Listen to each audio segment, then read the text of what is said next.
দুইজন গুৱাহাটীৰ পৰা আহিছে তেওঁলোক স্পেচিয়েল ব্ৰাঞ্চৰ মানুহ বুলি কৈছে আহিছে আৰু আমাক আৰক্ষী প্ৰশাসনে জনাইছে যে আমি ল'বই লাগিব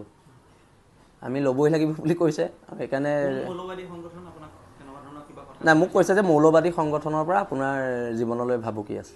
কিন্তু এটা কথা স্পষ্টকৈ কৈ দিওঁ আমি কোনো মৌলবাদী সংগঠনলৈ আমি ভয় নকৰোঁ যদি যুদ্ধ হয় যুদ্ধ হ'ব আক্ৰমণ হ'লে প্ৰত্যাক্ৰমণ হ'ব আৰু যদি আজি কোনোবা মৌলবাদীৰ হাতত শৃংখলচলীয়া প্ৰাণ দিবলগীয়া হয় শৃংখলচলীয়া হাঁহি প্ৰাণ দিব কিন্তু তাৰ পিছৰ পৰ্যায়টো কিন্তু খুব ভয়ানক হ'ব বীৰ লাচিতেনে কোনো সৈনিক অসমৰ খিলঞ্জীয়া জনগণ কোনো বহি নাথাকে এইখন যুদ্ধ যদি কৰিব বিচাৰিছে কোনোবা মৌলবাদী শক্তিয়ে তেন্তে সেইখন যুদ্ধ হ'ব সেইটো স্পষ্ট কথা অসমৰ খিলঞ্জীয়া জনগণ অসমীয়া মানুহৰ কাৰণে যদি জীৱন দিব লাগে তাতকৈ আৰু ভাগ্যৰ কথা কি আছে তাতকৈ ভাগ্যৰ কথা কিবা থাকিব পাৰে নেকি আৰু এটা কথা স্পষ্ট মই পুনৰ কৈ দিছোঁ প্ৰত্যেক মৌলবাদী সংগঠনক মই সকীয়াই দিছোঁ এটা কথা আমি যুঁজৰ কুকুৰা হয় আমি যুঁজত মৰিম কিন্তু আমি অকলে নমৰোঁ সেইটো কথা একদম স্পষ্ট আমি কৈ দিওঁ দেহৰক্ষীৰ যিটো প্ৰসংগ কালি মই মাজুলীৰ পৰা আহি থাকোঁতে মই মৰাণ পাওঁতে মোৰ এটা ফোন আহিছিলে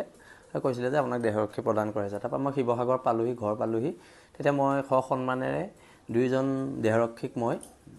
ঘৰলৈ যাবলৈ ক'লোঁ মোক দেহৰক্ষীৰ প্ৰয়োজনীয়তা নাই বুলি ক'লোঁ তাৰপৰা আজি ৰাতিপুৱা আকৌ দুজন দেহৰক্ষী দিছে আৰু মোক কৈছে যে আপুনি ল'বই লাগিব আপোনাৰ জীৱনৰ প্ৰতি ভাবুকি আছে মৌলবাদীৰ ভাবুকি আছে বুলি এনেধৰণৰ এষাৰ কথা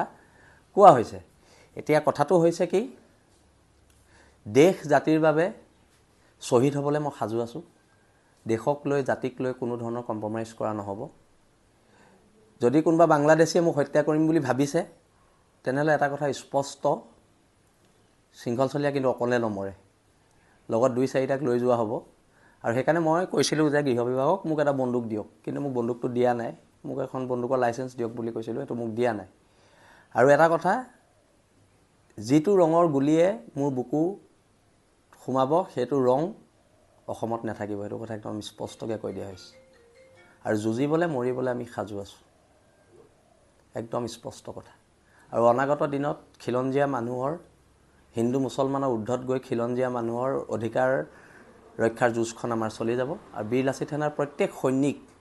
সৈনিক মোৰ সাহস অসমৰ খিলঞ্জীয়া জনগণ মোৰ সাহস আৰু খিলঞ্জীয়া জনগণে মোক নিৰাপত্তা দিব বুলি মই সদায় ভাবোঁ আৰু তথাপিতো চৰকাৰে যিহেতু কৈছে কিবা ইনপুট থাকিব পাৰে তেখেতলোকৰ সেই বিষয়ে মই জ্ঞাত নহয় আৰু অনাগত দিনত মই পুনৰ কৈছোঁ এখন ঐক্যবদ্ধ সংগ্ৰাম হ'ব